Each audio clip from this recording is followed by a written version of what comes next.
Hello, you're watching World Talks on TVP World. My name is Sasha Farbach. Europe won't be blackmailed, Denmark's Prime Minister Mette Frederiksen said over the weekend as the United States threatens tariffs against some of its closest allies. Not over trade imbalances, but President Trump's ambition to acquire Greenland. As Europe weighs possible retaliation, NATO unity is coming under strain, and European Council President António Costa has announced an emergency summit of EU leaders this week. Now, to analyze all the latest developments and what they mean for the future of transatlantic relations, we're now joined by Rasmus Gjedssø Bertelsen, Professor of Northern Studies at UiT, the Arctic University of Norway. Good to have you back on TVP World. Good morning. Now, every time we talk, this does seem to be ratcheting up tensions. So let's look at the latest with these recent threats by President Trump.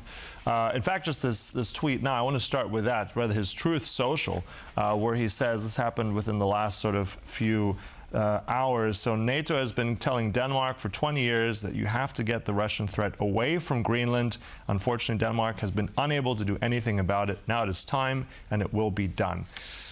Once again, the security argument, he keeps making this. Is there any case for this, or where do you see this going?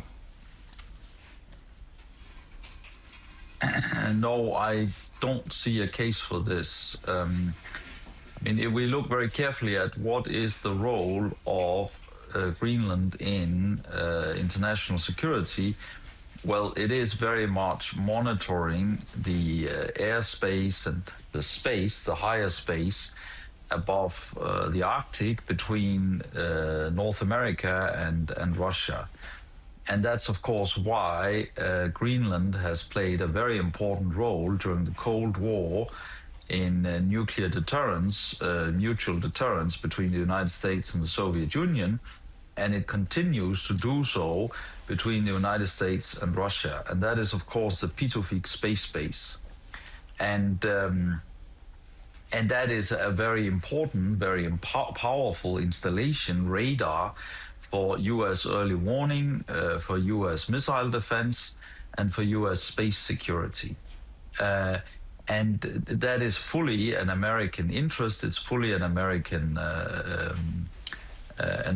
responsibility. And when it comes to Greenland in general, of course, since the Cold War, the United States, and since the late Cold War, the United States has otherwise very, very much scaled down its presence in Greenland. And this threat, this Russian threat that President Trump keeps talking about, it's very hard to understand what that threat is about. So, yes, it is very, very hard to understand what that threat is about, because the key role of Greenland is especially in this nuclear early warning, mutual deterrence, missile defense, and space security. Mm-hmm. Now, in this latest, let's say, development here, we have renewed threats. Donald Trump wants now to have potential tariffs against certain countries, including the UK, including Denmark. The deadline is supposed to be the 1st of February. So how, in your mind here, what can realistically change? I mean, we've had that emergency meeting of EU ambassadors in Brussels, but the decision-making will be at a higher level.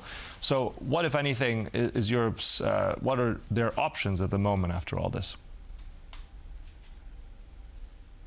Well, I mean, there are several things to say. I mean, one thing is, of course, that Europe, in many ways, is very dependent on the United States. We are very dependent when it comes to defense, to technology. We are also, actually, in many ways, intellectually dependent on the United States, because we often adopt American perceptions of the world, American perceptions of interest. And then another thing is, of course, that with China, the United States, the European Union, and China, those are, of course, the three big economies in the world. And between the United States and Europe, well, we have, of course, a very large economic exchange.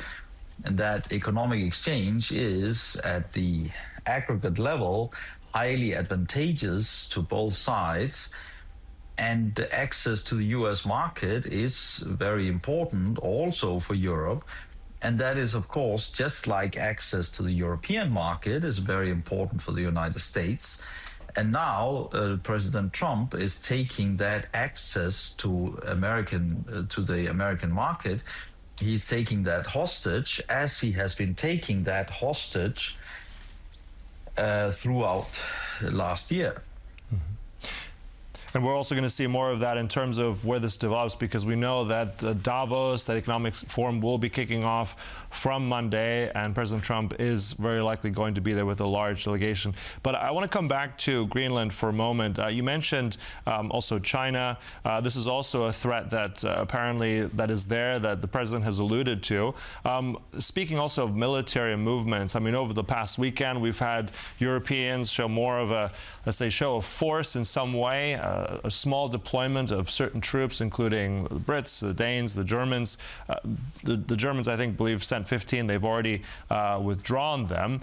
Did this in any way impact President Trump? Do you think that this angered him in any way? Has this had any impact on this threat that then he has now uttered on Saturday? Well, I mean, we call these troop movements to Greenland, I mean, we call them exercise preparations for future exercises. But of course, the reality is that the Danish military was moving materiel, personnel. France, Germany, Norway, Sweden, Britain, they sent officers, people to Greenland.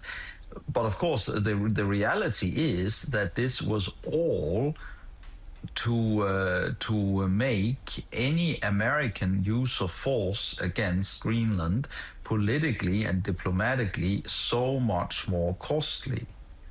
And we say it's NATO exercise. We say it's to increase security, but it's clear to everybody that this was against the United States. And if I can just say about China, I mean, there's no military threat against China. But of course, China is one of the world's two largest economies, together with the United States, is one of the world's two largest science and technology nations, together with the United States. So it would not be surprising if there was also significant Chinese investment, science and technology in Greenland. That would simply not be surprising. But the last 10, 15 years, the Danish government has done all it can. It has done everything the United States has asked it for to exclude Chinese investment, to exclude Chinese science, to exclude Chinese technology from Greenland and the Faroe Islands, which the Danish foreign minister, Lars Løkke Rasmussen, he highlighted during his visit to the United States, together with Greenlandic Foreign Minister Vivian Motzfeldt. So the Chinese, what the United States perceives as a Chinese threat is in terms of investment, science and technology. And the Danish government has done everything the last 10, 15 years to keep Chinese investment, science and technology away from Greenland. Mm-hmm. Yeah.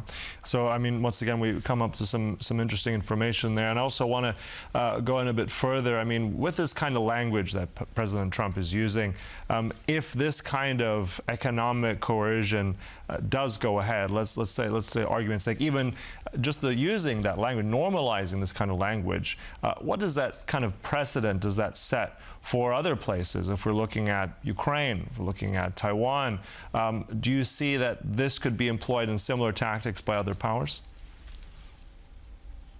Well, I mean, the United States, of course, uses military and economic coercion all over the world all the time. Large parts of the global population are living under American economic sanctions. So what is new is that the United States is threatening military and economic coercion against Europe. It's not new that the United States is using military and economic coercion. They do that all over the world all the time.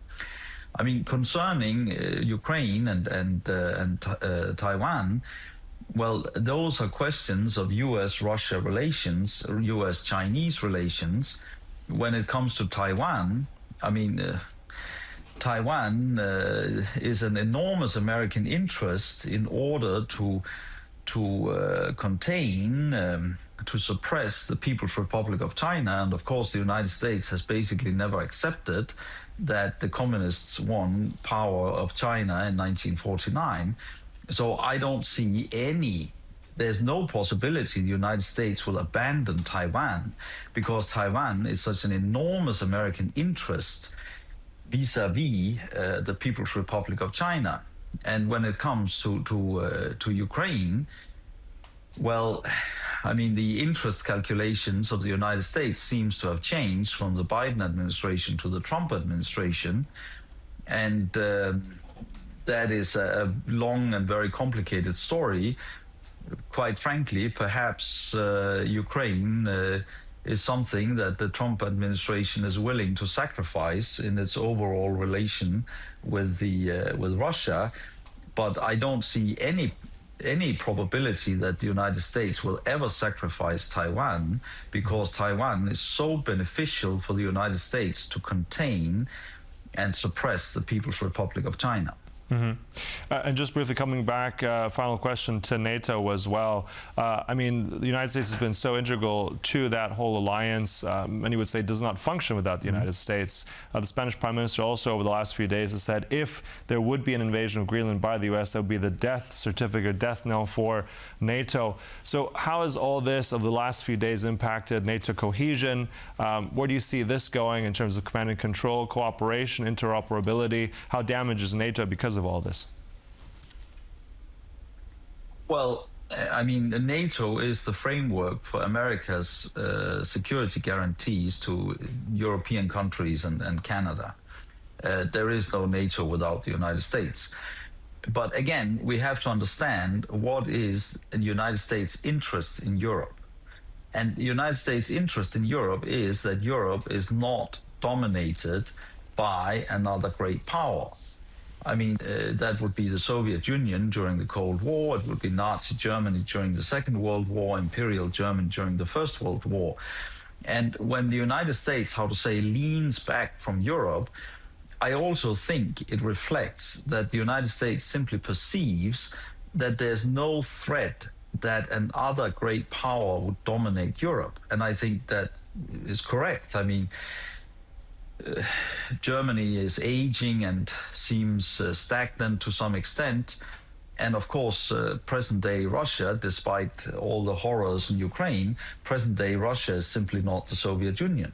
Mm-hmm. So I think the United States perceives that there's not a great threat against Europe, and that means that the United States can lean back. All right, so if the United States can lean back, that will have impact on many parts of the world. Look, thank you again for all that information. Really interesting breakdown, as always. That was our guest here, Professor Rasmus Gjedssø Bertelsen. Thank you. Thank you very much. And thank you for joining us here on World Talks, but stay right here on TVP World for more. Goodbye.